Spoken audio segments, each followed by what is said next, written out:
আমাদের আজকের আলোচনার বিষয় হচ্ছে পাওয়ার ডায়োড।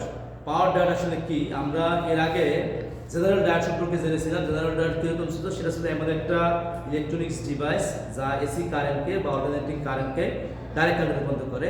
পাওয়ার ডায়োডটা জাস্ট ওইরকমই একটা বিষয়। এখানে শুধুমাত্র পার্থক্য হচ্ছে পাওয়ার ডায়োড হচ্ছে একটা ক্রিস্টাল ইলেকট্রনিক্স ডিভাইস বা ক্রিস্টাল সেমিকন্ডাক্টর ডিভাইস।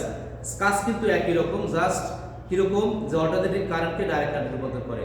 আমাদের নর্মাল ডায়োডে যেরকম দুইটা প্রান্ত থাকে, একটা হচ্ছে অ্যানোড এবং অন্যটা ক্যাথোড, পাওয়ার ডায়োডেও কিন্তু দুইটা প্রান্ত থাকে, একটা হচ্ছে অ্যানোড অন্যটা হচ্ছে ক্যাথোড। তো সেক্ষেত্রে আমাদের নর্মাল ডায়োড আর পাওয়ার ডায়োডের ক্ষেত্রে দুইটার কার্যকারিতা বা কার্যক্রম প্রায় একই হলেও এর মধ্যে একটা পার্থক্য আছে। পার্থক্যটি হচ্ছে জাস্ট আমাদের নর্মাল ডায়োডকে কন্ট্রোল করা যায় না, কিন্তু পাওয়ার ডায়োডকে কিন্তু ইচ্ছে মতো কন্ট্রোল করা যায়। তো যেহেতু এখানে একটা কন্ট্রোলিং সিস্টেম আছে, যার কারণে আমাদের এটা যেখানে সুইচ হিসেবে ব্যবহার করা হয় বা কন্ট্রোলিংয়ের কাজে ব্যবহার করা হয়, সেখানে কিন্তু এই পাওয়ার ডায়োডটা ব্যবহার করা হয়।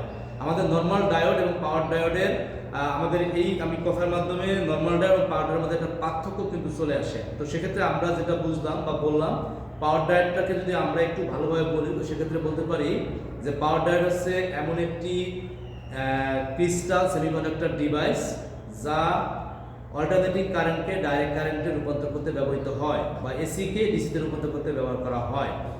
ধন্যবাদ।